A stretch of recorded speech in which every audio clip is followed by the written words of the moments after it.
ಎಲ್ರಿಗೂ ನಮಸ್ಕಾರ. ನೀವು ನೋಡ್ತಾ ಇದ್ದೀರಾ ಲಕ್ಕೇಶ್ ಯಶ್ ಯೂಟ್ಯೂಬ್ ಚಾನಲ್. ಫ್ರೆಂಡ್ಸ್, ನಿಮ್ಮ ಒಂದು ಬ್ಯಾಂಕ್ ಅಕೌಂಟ್ ಸ್ವಿಫ್ಟ್ ಕೋಡ್ನ ಹೇಗೆ ತಗೊಳ್ಳೋದು ಅಂತ ಈ ಒಂದು ವಿಡಿಯೋದಲ್ಲಿ ತಿಳಿಸ್ಕೊಡ್ತೀನಿ. ಸ್ವಿಫ್ಟ್ ಕೋಡ್ ಏನು ಬೇಕಾಗುತ್ತೆ ಅಂತಲೂ ಕೂಡ ಈ ಒಂದು ವಿಡಿಯೋದಲ್ಲಿ ತಿಳಿಸ್ಕೊಡ್ತೀನಿ. ಸ್ವಿಫ್ಟ್ ಕೋಡ್ ನಿಮಗೆ ಸಿಕ್ಕಿಲ್ಲ ಅಂತಂದರೆ ಇಂಟರ್ನೆಟ್ ಮೂಲಕ ಹೇಗೆ ಸರ್ಚ್ ಮಾಡಿ ನಿಮ್ಮ ಒಂದು ಸ್ವಿಫ್ಟ್ ಕೋಡ್ನ ಫೈಂಡ್ ಔಟ್ ಮಾಡೋದು ಅಂತಲೂ ಕೂಡ ಈ ಒಂದು ವಿಡಿಯೋದಲ್ಲಿ ತಿಳಿಸ್ಕೊಡ್ತೀನಿ. ವಿಡಿಯೋ ಕೊನೆ ತನಕ ನೋಡಿ ಅಂತ ಹೇಳ್ತಾ, ಅದಕ್ಕಿಂತ ಮುಂಚೆ ನೀವೇನಾದ್ರು ಫಸ್ಟ್ ನಮ್ಮ ಯೂಟ್ಯೂಬ್ ಚಾನಲ್ ವಿಡಿಯೋ ನೋಡ್ತಾರೆ ಸಬ್ಸ್ಕ್ರೈಬ್ ಮಾಡ್ಕೊಳ್ಳಿ, ಜೊತೆ ವಿಡಿಯೋ ಇಷ್ಟ ದಯವಿಟ್ಟು ಒಂದು ಲೈಕ್ ಮಾಡಿ ಅಂತ ಹೇಳ್ತಾ ಇವತ್ತಿನ ವಿಡಿಯೋನ ಶುರು ಮಾಡೋಣ. ಬನ್ನಿ ಶುರು ಮಾಡೋಣ. ಓಕೆ ಗೈಸ್, ಮೊದಲನೇದಾಗಿ ಸ್ವಿಫ್ಟ್ ಕೋಡ್ ನಿಮಗೆ ಯಾವಾಗ ಬೇಕಾಗುತ್ತೆ ಅನ್ನೋದನ್ನ ನಾನು ಇವಾಗ ನಿಮಗೆ ತಿಳಿಸ್ಕೊಟ್ಬಿಡ್ತೀನಿ. ಸೊ ನೀವು ಕೂಡ ಯೂಟ್ಯೂಬರ್ಸ್ ಆಗಿದ್ರೆ, ನೀವು ಯೂಟ್ಯೂಬಲ್ಲಿ ಏನಾದರೂ ದುಡ್ಡನ್ನ ಮಾಡ್ತಾ ಇದ್ರೆ, ಸೊ ನಿಮ್ಮ ಒಂದು ಅರ್ನಿಂಗ್ಸ್ ಏನಾಗುತ್ತೆ ಅದು ಆ್ಯಡ್ಸೆನ್ಸ್ ಅಕೌಂಟಲ್ಲಿ ಅಪ್ಡೇಟ್ ಆಗ್ತಿರುತ್ತೆ. ಅಂತಂದರೆ ಮಾನಿಟೈಸೇಷನ್ ಆನ್ ಆಗಿದ್ರೆ ನಿಮ್ಮ ಒಂದು ಅರ್ನಿಂಗ್ಸ್ ಆ್ಯಡ್ಸೆನ್ಸ್ ಅಕೌಂಟಲ್ಲಿ ಅಪ್ಡೇಟ್ ಆಗುತ್ತೆ. ಸೊ ಯಾವಾಗ ನಿಮ್ಮ ಒಂದು ಆ್ಯಡ್ಸೆನ್ಸ್ ಅಕೌಂಟಲ್ಲಿ $10 ದುಡ್ಡನ್ನ ಜಾಸ್ತಿ ಮಾಡ್ತೀರಿ, ಆವಾಗ ನಿಮಗೆ ಪೇಮೆಂಟ್ ಮೆಥಡ್ ಅಂತ ಒಂದು ಆಪ್ಷನ್ ಬರುತ್ತೆ. ಸೊ ಆ ಒಂದು ಪೇಮೆಂಟ್ ಮೆಥಡ್ ಓಪನ್ ಆಗುತ್ತೆ. ಆವಾಗ ನೀವು ಪೇಮೆಂಟ್ ಡೀಟೇಲ್ಸ್ನ ಹಾಕಬೇಕು, ನಿಮ್ಮ ಬ್ಯಾಂಕ್ ಯಾವುದು, ಸೊ ಅಕೌಂಟ್ ನಂಬರ್ ಏನು, ಸೊ ಪ್ರತಿಯೊಂದನ್ನು ಹಾಕಬೇಕು. ಸೊ ನೀವು ಮಂತ್ಲಿ ಏನು ಅರ್ನಿಂಗ್ಸ್ ಮಾಡ್ತೀರಾ ಯೂಟ್ಯೂಬಲ್ಲಿ, ಆ ದುಡ್ಡೆಲ್ಲ ಪ್ರತಿಯೊಂದನ್ನು ಅವರು ಡೈರೆಕ್ಟಾಗಿ ಆ್ಯಡ್ಸೆನ್ಸ್ ಮುಖಾಂತರ ನಿಮ್ಮ ಬ್ಯಾಂಕ್ ಅಕೌಂಟ್ಗೆ ಅವರು ಟ್ರಾನ್ಸ್ಫರ್ ಮಾಡೋದಕ್ಕೆ ಸಾಧ್ಯ ಆಗುತ್ತೆ. ಸೊ ಆ ಒಂದು ಕಾರಣಕ್ಕೆ ನೀವು ಪೇಮೆಂಟ್ ಡೀಟೇಲ್ಸ್ನ ಅಪ್ಡೇಟ್ ಮಾಡಬೇಕಾಗುತ್ತೆ. ಸೊ ಅಲ್ಲಿ ಪೇಮೆಂಟ್ ಡೀಟೇಲ್ಸ್ ನೀವು ಹಾಕಬೇಕಾದ್ರೆ ಬ್ಯಾಂಕ್ ನೇಮು ಮತ್ತು ಜೊತೆಗೆ ನೀವು ಅಕೌಂಟ್ ನಂಬರು ಪ್ರತಿಯೊಂದು ನೀವು ಹಾಕಬೇಕಾದ್ರೆ ಒಂದು ಆಪ್ಷನ್ನ ಕೇಳಿರ್ತಾರೆ, ಸ್ವಿಫ್ಟ್ ಕೋಡ್ ಅಂತ. ಸೊ ಆ ಒಂದು ಸ್ವಿಫ್ಟ್ ಕೋಡ್ನ ನೀವು ಹಾಕಬೇಕಾಗುತ್ತೆ. ಸ್ವಿಫ್ಟ್ ಕೋಡ್ ಅಂತಂದರೆ BIC ಕೋಡ್ ಅಂತ. ಸೊ ಈ ಒಂದು BIC ಕೋಡ್ ನಿಮಗೆ ನಿಮ್ಮ ಒಂದು ಅಕೌಂಟ್ ಅಂತಂದರೆ ನೀವು ಯಾವ ಅಕೌಂಟ್ ಇರುತ್ತೆ ನಿಮ್ಮ, ಇವಾಗ ಎಕ್ಸಾಂಪಲ್ ಇವಾಗ ಕೆನರಾ ಬ್ಯಾಂಕ್ ಇದ್ದರೆ, ಸೊ ಆ ಒಂದು ಕೆನರಾ ಬ್ಯಾಂಕಲ್ಲಿ ನೀವು ಹೋಗಿ ವಿಚಾರಿಸಬೇಕಾಗುತ್ತೆ. ಅವರು ನಿಮಗೆ ಸ್ವಿಫ್ಟ್ ಕೋಡ್ನ ಕೊಡ್ತಾರೆ. ಸೊ ನೀವು ಹೋಗಿ ಕೇಳಬೇಕಾಗುತ್ತೆ ಅವ್ರನ್ನ, ಸರ್ ನಮಗೆ ಈ ರೀತಿ ಕೆನರಾ ಬ್ಯಾಂಕ್ದು ನಮಗೆ ಸ್ವಿಫ್ಟ್ ಕೋಡ್ ಬೇಕು, ಯಾಕೆಂತಂದರೆ ನಾವು ಯೂಟ್ಯೂಬಲ್ಲಿ ಅರ್ನಿಂಗ್ಸ್ ಮಾಡ್ತೀವಿ, ನಮಗೆ ಔಟ್ ಆಫ್ ಕಂಟ್ರಿಯಿಂದ ನಮಗೆ ಪೇಮೆಂಟ್ ಆಗುತ್ತೆ, ಸೊ ಸ್ವಿಫ್ಟ್ ಕೋಡ್ನ ಕೊಡಿ ಅಂತ ಕೇಳಿ.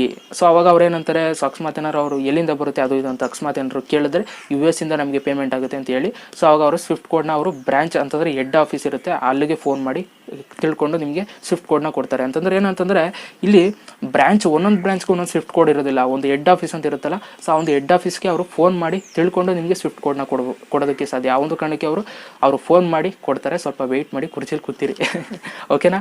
ಸೊ ಈ ರೀತಿ ನಿಮಗೆ ಸ್ವಿಫ್ಟ್ ಕೋಡ್ ನಿಮಗೆ ಸಿಗುತ್ತೆ. ಅಕಸ್ಮಾತ್ ಏನಾದ್ರು ನಿಮಗೆ ಬ್ಯಾಂಕ್ ಅಕೌಂಟಲ್ಲಿ ನೀವು ಹೋಗಿ ವಿಚಾರಿಸಿದಾಗ ನಿಮಗೆ ಸ್ವಿಫ್ಟ್ ಕೋಡ್ನ ಅವ್ರು ಏನಾದರೂ ಕೊಡಲಿಲ್ಲ ಅಂತಂದರೆ ತಲೆ ಕೆಡಿಸ್ಕೊಬೇಡಿ, ಇಂಟರ್ನೆಟ್ ಮುಖಾಂತರನೂ ಕೂಡ ನೀವು ಸ್ವಿಫ್ಟ್ ಕೋಡ್ನ ಫೈಂಡ್ ಔಟ್ ಮಾಡ್ಬೋದು. ಹೇಗೆ ಫೈಂಡ್ ಔಟ್ ಮಾಡೋದು ಅಂತ ಇವಾಗ ನಾನು ನಿಮಗೆ ತಿಳಿಸ್ಕೊಡ್ತೀನಿ. ಬನ್ನಿ ಮೊಬೈಲ್ ಸ್ಕ್ರೀನ್ ಮೇಲೆ ಹೋಗೋಣ.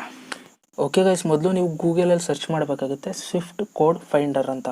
ಸೊ ಸರ್ಚ್ ಮಾಡಿದ ತಕ್ಷಣ ನಿಮಗೆ ಮೊದಲನೇದೇ ಬರುತ್ತಲ್ಲ ಸ್ವಿಫ್ಟ್ ಕೋಡ್ ಸರ್ಚ್ ಅಂತ, ಇದ್ರ ಮೇಲೆ ನೀವು ಕ್ಲಿಕ್ ಮಾಡಿ. ಅಕಸ್ಮಾತ್ ನಿಮಗೆ ಸಿಕ್ಕಿಲ್ಲ ಅಂತಂದರೆ ಡಿಸ್ಕ್ರಿಪ್ಷನಲ್ಲಿ ಲಿಂಕ್ ಹಾಕಿರ್ತೀನಿ. ಸೊ ಒಂದು ಲಿಂಕ್ ಮೇಲೆ ಕ್ಲಿಕ್ ಮಾಡಿದ್ರೆ ಈ ಒಂದು ವೆಬ್ಸೈಟ್ ಓಪನ್ ಆಗುತ್ತೆ. ಹಂಗೆ ಸ್ಕ್ರಾಲ್ ಮಾಡಿ ಕೆಳಗಡೆ.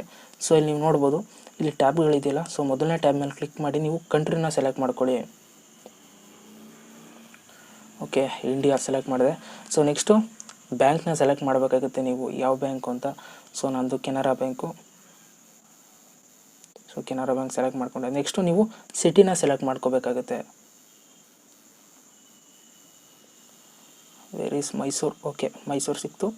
ಸೊ ಕ್ಲಿಕ್ ಮಾಡ್ತಿದ್ದಾಗ ನಿಮಗೆ ಒಂದು ಟ್ಯಾಬ್ ಬರುತ್ತೆ ಕೆಳಗಡೆ. ಸೊ ಅದ್ರ ಮೇಲೆ ನೀವು ಕ್ಲಿಕ್ ಮಾಡಿದ್ರೆ ನಿಮ್ಮ ಒಂದು ಬ್ಯಾಂಕ್ ಸ್ವಿಫ್ಟ್ ಕೋಡ್ ನಿಮಗೆ ಸಿಕ್ಕೋಗುತ್ತೆ. ನೀವು ನೋಡ್ಬೋದು CNRBIN BBJLM. ಸೊ ಇವೆರಡರಲ್ಲಿ ನೀವು ಯಾವ್ದು ಬೇಕಾದ್ರೂ ಹಾಕೋಬೋದು. ಸೊ ಈ ರೀತಿ ನೀವು ಸ್ವಿಫ್ಟ್ ಕೋಡ್ನ ಫೈಂಡ್ ಔಟ್ ಮಾಡ್ಕೋಬೋದು ವೆಬ್ಸೈಟ್ ಮುಖಾಂತರ. ಓಕೆ ಗೈಸ್, ಈ ಒಂದು ವಿಡಿಯೋದಲ್ಲಿ ಸ್ವಿಫ್ಟ್ ಕೋಡ್ ಅಂದ್ರೇನು, ಜೊತೆಗೆ ಸ್ವಿಫ್ಟ್ ಕೋಡ್ನ ಹೇಗೆ ಫೈಂಡ್ ಔಟ್ ಮಾಡೋದು ಅಂತಲೂ ಕೂಡ ಈ ಒಂದು ವಿಡಿಯೋದಲ್ಲಿ ತಿಳಿಸ್ಕೊಟ್ಟಿದ್ದೀನಿ ಅಂತ ಅಂದ್ಕೊಳ್ತೀನಿ. ಸೊ ಈ ಒಂದು ವಿಡಿಯೋ ಇಷ್ಟ ದಯವಿಟ್ಟು ಒಂದು ಲೈಕ್ ಮಾಡಿ, ಜೊತೆಗೆ ಶೇರ್ ಮಾಡಿ ಅಂತ ಹೇಳ್ತಾ ಇವತ್ತಿನ ವಿಡಿಯೋರಿಗೆ ಮುಗಿಸ್ತಾ ಇದ್ದೀನಿ ಕಣ್ರಪ್ಪ. ಎಲ್ರಿಗೂ ಬಾಯ್, ಜೈ ಹಿಂದ್, ಒಂದೇ ಮಾತರಂ.